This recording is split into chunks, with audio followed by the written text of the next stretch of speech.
Solitary confinement has been proven to cause severe psychological problems. Inmates subjected to solitary confinement can suffer from hallucinations, chronic apathy, insomnia, feelings of rage, and other long-term mental and emotional problems. My name is Alex Dyer, and I am Senator of Pennsylvania. I have served this state for the last 10 years, and for the past 15 years, I have studied incarceration in America, and during my tenure in Senate, I have advocated for prisoners' rights. While it may not seem important, voting on this bill will affect hundreds of thousands of Americans across the country. Any American could be affected by this. It may seem distant, but friends or family who made a small mistake could be put into solitary confinement. Your vote can stop Americans just like yourself to be subjected to solitary confinement. Solitary confinement is a cruel and unusual punishment no matter the crime. While prisoners have made a mistake, I'm here to convince you to vote against solitary confinement forever and end this torturous activity.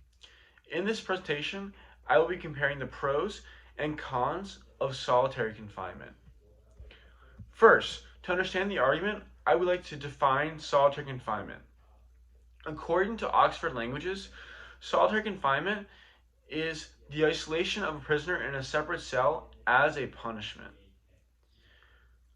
To fully understand solitary confinement, I must first explain the potential benefits of solitary confinement.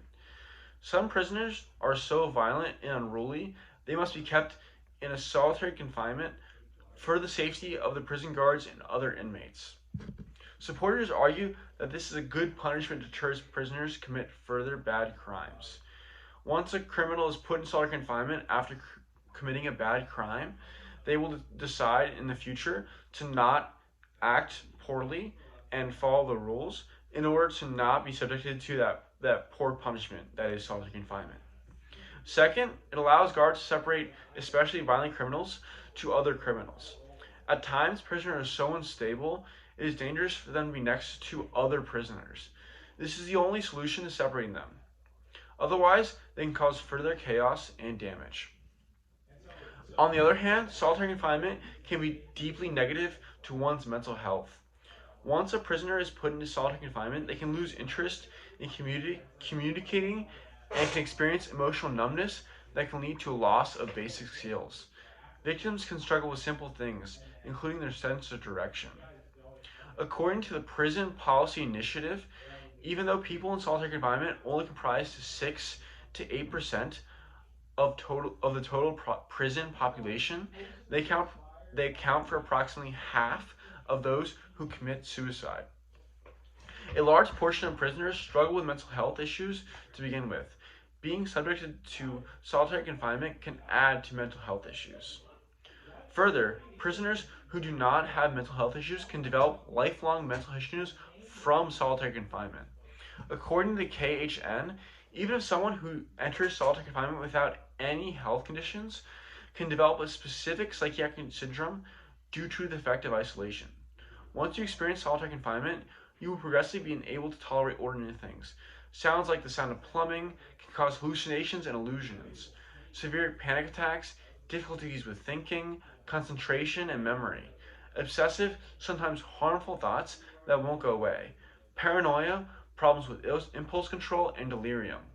Research indicates that many problems people develop while in solitary confinement often persist upon their return to the general population or their release to the outside world. In conclusion, many prisoners who are mentally healthy can develop mental health conditions from solitary confinement that can last an entire lifetime. Imagine entering prison for 1 year for a minor offense and leaving prison with a permanent major health condition because you were subjected to solitary confinement. Now that everyone properly understands the effects of solitary confinement, I hope that you can make your own decision behind this bill. Clearly, solitary confinement is a cruel and unusual punishment no matter the crime. While many prisoners have made a mistake, solitary confinement is a torturous activity that should be banned forever. Now, as you consider your vote for this bill, I hope that you can make the correct decision. As you decide, put yourself in victim's shoes. While it may seem distant, You could make one mistake and become a victim of this legal torture. Please make the right decision and help end this horrible activity. Thank you very much.